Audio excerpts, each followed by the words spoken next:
Good morning, everyone. Lee Henson here, president and founder of AgileDad, and welcome to today's episode of the Daily Stand-Up. Without any further ado, let's get started.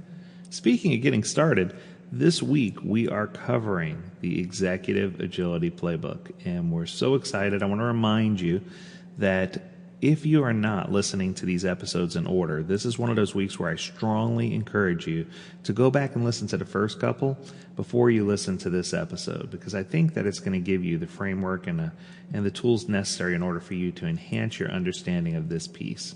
So today we're going to continue our journey and talk about how do we get started.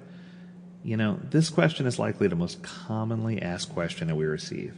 We always start by asking the person who asked the question, what problem are you trying to solve, and why did you choose Agile to solve the problem? While it sounds like an easy question, we ask this question in order to best understand what expectations you might have as an executive or a leader.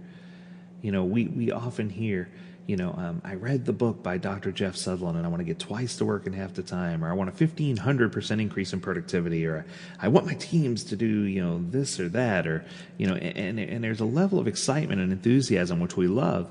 But at the same time, the question is, do you have the right intent, and is Agile the right tool to solve what you're trying to do? And once it's determined that Agile is a great fit for you from both a cultural and an organizational perspective, because this does require a cultural and organizational mind shift, we choose an initiative to kick off your Agile implementation. The team here at AgileDad has created a separate document called the Agile 12-Step Implementation Program, which could help you as a leader really get your head around, what types of things you should be looking for initially once a project or initiative does kick off. And while the document is not all or nothing, just like this one is, and it's not required to be completed in order, it does highlight the first 12 steps that any coach would take if they came in to help your organization get jump-started in your Agile implementation. So I strongly recommend, if you haven't taken a look at that, to go on over and take a look at that 12-step program, because I think it's going to give you some direction. Today, I'm going to quickly review the 12 steps. In no way is this intended to overwrite the detailed 12-step sessions that we did earlier, but I just want to go through them one more time. It never hurts to hear something more than once, because there may be something that you pick up that you didn't realize before. So step one is identify the problem you're trying to solve and tell us why you chose Agile to solve the problem. Are you doing Agile for all the right reasons, or are you doing Agile in name only because it's the new hip thing to do? Next, you should set proper leadership and management expectations in order to gain a really clear vision and strategy. We want to make sure that as an organization that we have organizational focus, that true North Star that we talked about yesterday. We want to make sure people are on the same page, that they get what we're trying to achieve, and that we're all beating the drum, to the same beat, that we're all moving in the same direction, and we all have a clear understanding of where we're trying to go. Step 3 is to identify and establish a distinction of every Agile role. Learn the responsibilities of each role and avoid role sharing when possible in order to help keep teams together. So we want to make sure we get that focus. And excuse me there, I sneezed. No, but we want to make sure we keep our teams aligned and together. I think it's just important to have them understand what they're supposed to do. And I want to be clear here. I'm not talking about alignment of titles. I think a lot of leadership comes in and they say, well, what does a business analyst do? Or what does a scrum master do? Or what does a product owner do? And they get so hung up on the actual title that they lose sight of or lose focus on what those people are supposed to be executing. So what I'm asking is that you review by name and ask yourself, okay, who does this? Who's responsible for these things? And instead of saying, oh, it's the Scrum Master, oh, it's the business analyst, call out people by name. I'd be more impressed to make sure that you understood each role and set of responsibilities, and then make sure you have coverage. And that will allow you to see where you might have people doubled up, or where you might have people who aren't filling a certain role or responsibility. So I think it's just incredibly important for you to really gauge and understand every role and responsibility, so you can see where you might have overlap or where you have glaring gaps. The next step, step 4, is to focus on true product ownership by creating and refining a well-defined backlog. This, my friends, is the hardest in the whole batch. I often tell executives or leaders, if they say, where do I want to dedicate the most attention when it comes to hiring or bringing on people? My answer is always product owner. That's the person that's going to make or break you. That's the person that's going to really, have their, they hold the reins to your entire product or service within your organization. They are the ones who really need to be focused. They need to be dedicated. They need to not have too many things in flight. They need to understand the needs of the end consumer and the organization. And they also need to understand the technological feasibility of what they're asking for, because I think it's important to have balance in those things, and that's a scary thing. So those are your top 4.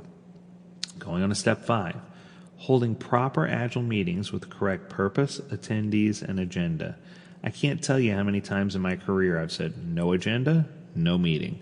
If people aren't coming in with a clear agenda of what is expected of us going into and coming out of a meeting, we probably shouldn't be in that meeting.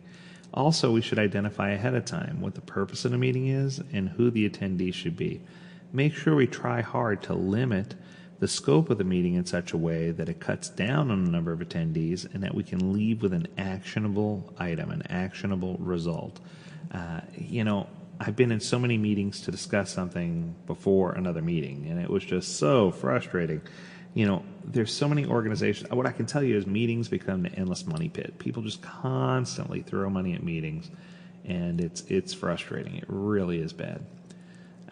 Step 6 is clearly identify and define proper release cycles. Establish a clear delivery cadence. We want to make sure we resolve, what the consumer's expectations are, what our internal delivery strategy is. Not everyone can be Amazon and update and deliver every so many seconds, right? Not everyone is in that position.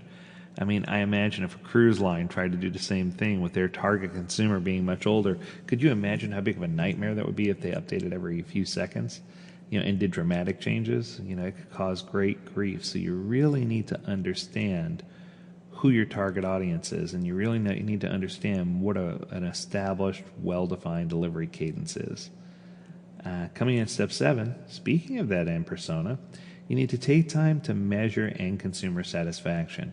And, whether that's direct observation, surveys, whether it's social media satisfaction, there's so much social media sentiment, right? There's so many different ways to figure out how happy your consumer is.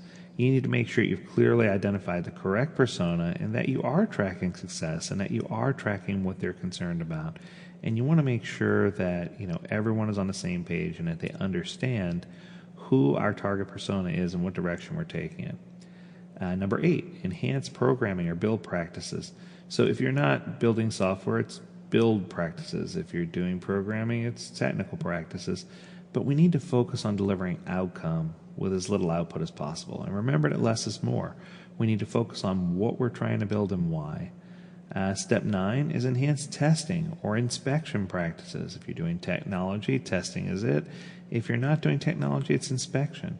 And we need to make sure that we're focused on consistent, high-quality delivery. Number 10 is securing an appropriate tooling solution to help you track your status and success. So whether you chime in and do one of the typical Jiras or version 1 or a Rally or no matter what tool it is, Azure, there's so many different tools out there. I don't necessarily endorse or promote any one tool, but what I feel like is a lot of organizations get the tool to drive their process instead of focusing on their process, nailing that, and then finding a tool that's going to best map to the way we need to track things. And I think that the second option, the one I just mentioned, is a much healthier option. And I feel like it's important for us to, while it's important for us to have the right tool, we shouldn't let the tool dictate how we do our work. Coming in at number 11, identify ways to measure team success. If we're not cheering on the teams and, helping them assemble good, solid working agreements so that they can set goals for success and stay focused on those goals, then we as leadership are lacking. We need to trust that they're going to do the work and that they're going to get the work done. We need to stop micromanaging and get our hands out of what they're doing and stop focusing on individuals or how long is it going to take, and start looking at projects, products, and services more holistically, and really get an understanding of what our team's doing to be successful and what we can do to support them in that success. And then finally, number 12 is identify the top 3 outstanding issues that remain and find a way to address them.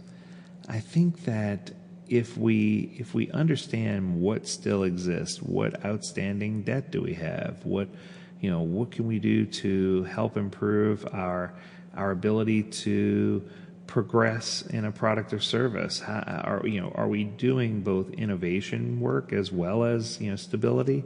And are we currently stable in what we have? And I think that it's important for us to look at both as an option. So I hope this episode has helped you focus in and learn something. Tune in tomorrow where we continue our Executive Agility Playbook. Until next time, stay healthy, stay well, and stay agile, my friends. Do take care.